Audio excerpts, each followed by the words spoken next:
আসসালামু আলাইকুম, welcome back to my channel. Circular knitting মেশিনের অয়েল পাম্প, কিভাবে একটি circular knitting machine oil pump যে কোনো প্রবলেম হলে স্মুথলি সলভ করতে হয়, আমরা আজকে সেটাই দেখে নেব।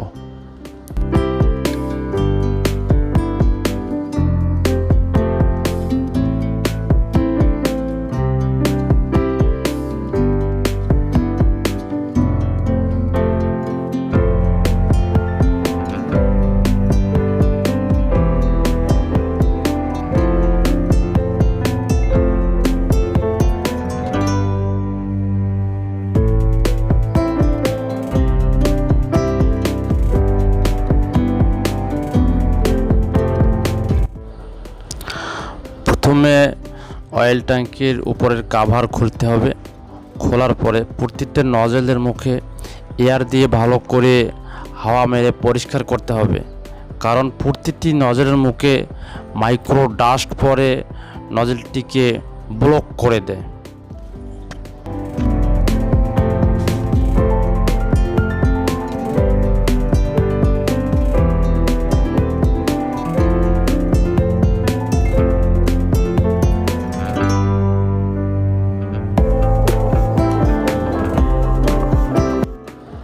অয়েল পাইপে ফিল্টারের মুখে অনেক ময়লা জমে থাকে, এই ময়লাগুলো পরিষ্কার করে নিতে হবে।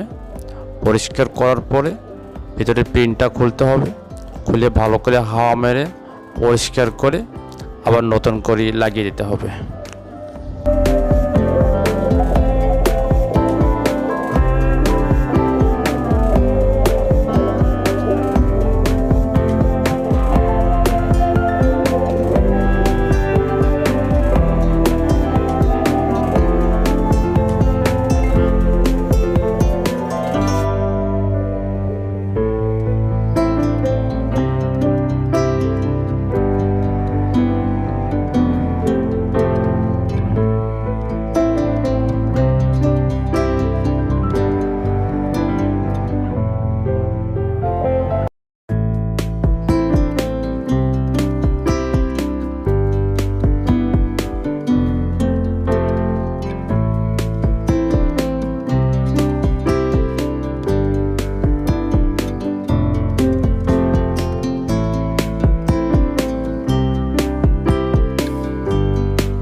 আপনারা এখানে দেখতে পাচ্ছেন প্রত্যেকটা পয়েন্ট কিভাবে অতি যত্ন সহকারে খোলা এবং হাওয়া মারা এবং লাগানো হয়।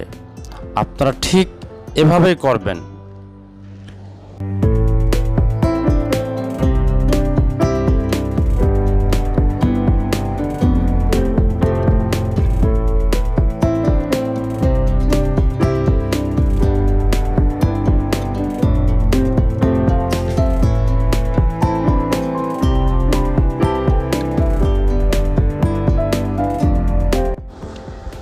এখানে একটু ইম্পর্টেন্ট বিষয় খেয়াল রাখতে হবে, এই ক্যাপিলারি টিউবের ভিতরে যদি ট্যাপ খায় তাহলে অয়েল উঠবে না।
আমরা এখানে অতি যত্ন সহকারে অয়েল পাম্পটি ওয়াশ করেছি এবং প্রতিটা পয়েন্ট আপনাদেরকে ভালো করে দেখিয়ে দিয়েছি কিভাবে পরিষ্কার করতে হয়, ব্লক হয়ে গেলে কিভাবে ব্লক ছুটাতে হয় এবং কোন পয়েন্টে কিভাবে কাজ করতে হয়।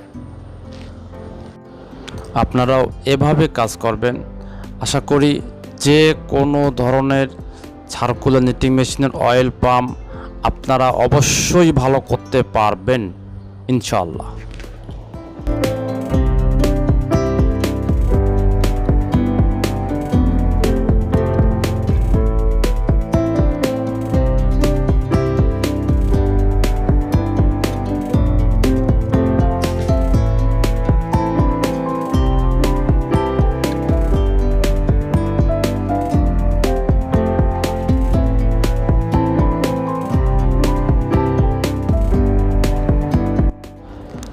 এরকম ভিডিও পেতে আমাদের সাথেই থাকুন এবং আশা করি আমি সার্কুলার নিটিং মেশিনের অয়েল পাম্প সম্পর্কে অনেক কিছুই কভার করতে পেরেছি।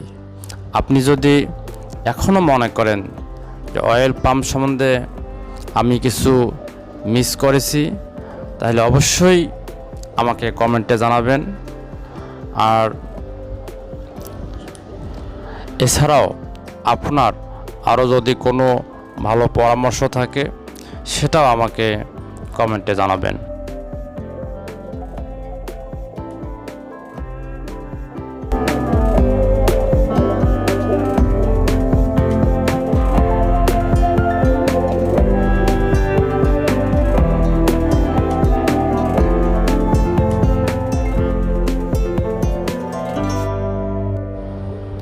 ইতিপূর্বেই সার্কুলার নিটিং সম্বন্ধে আমার আরও অনেক ভিডিও আছে, আপনারা চাইলে সে ভিডিওগুলো দেখে আসতে পারেন। তাহলে সার্কুলার নিটিং মেশিনের oil pump, take up gear box, তারপর positive feeder, needle, fabric calculation, কত টাইপের মেশিন, এ টু জেড সব কিছু জানতে পারবেন। ধন্যবাদ, ভালো থাকবেন। আসসালামু আলাইকুম।